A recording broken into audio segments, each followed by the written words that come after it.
ቪዲዮ ከዚህ ቀደም ጀዋር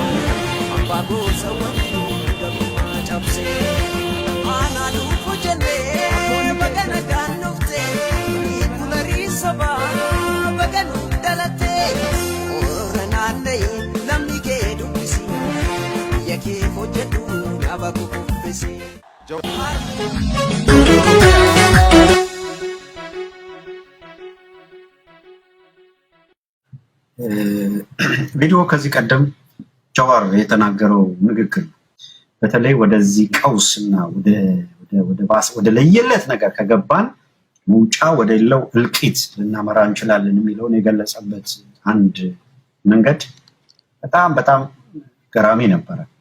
ስለዚህ ሁሌም ሐቀኝነት ይኖር ለማለት ነው። ቅድም ከዘረዘርኩት ተነስቼ ነው። ቪዲዮውን ግን እንደው ሰው ሲያስታውሰው እንዲህ ተብሎ ነበር፣ ያልሰማው ሰው እንዲህ ተብሎ ነበር ይልበታል። መስማቱ አይከፋም። ሰምተነው ይሄ ለውጥ ዝም ብሎ በቀላል እነሱ እንደሚያስቡት ተቃዋሚ ከዚህ አምጥተን ከውጭ ያስገብተን ምናምን እንደዛ አይደለም። በደም በአጥንት ነው የመጣው። ቀላል አይደለም እነሱ እንደሚያስቡት። እነሱ ደግሞ አላመጡትም። ኢንስፓይት ኦፍ ዘም የመጣ ነው። በእነሱ የመጣ ለውጥ ሳይሆን ኢንስፓይት ኦፍ ዘም የመጣ ነው። 99 በመቶ የሚሆኑት ብልጽግናዎች የኢህአዴግ ሰዎች ነበሩ።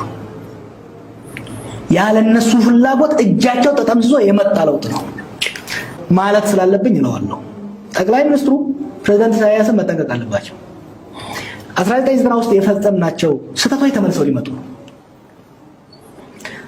በሁለቱ ሀገሮች አመራር መካከልና በሁለቱ ገዢ ፓርቲዎች መካከል የነበረ ግንኙነት ኢንፎርማል የሆነ ብሮማንስ የምንለው የመሪዎች ወንድማማኝነት ወይም ደግሞ ሽርክና ላይ የተመሰረተ ጉርብትና የትም አያደርስም። ጉርብትና ዘላቂ መሆን መቻል አለበት።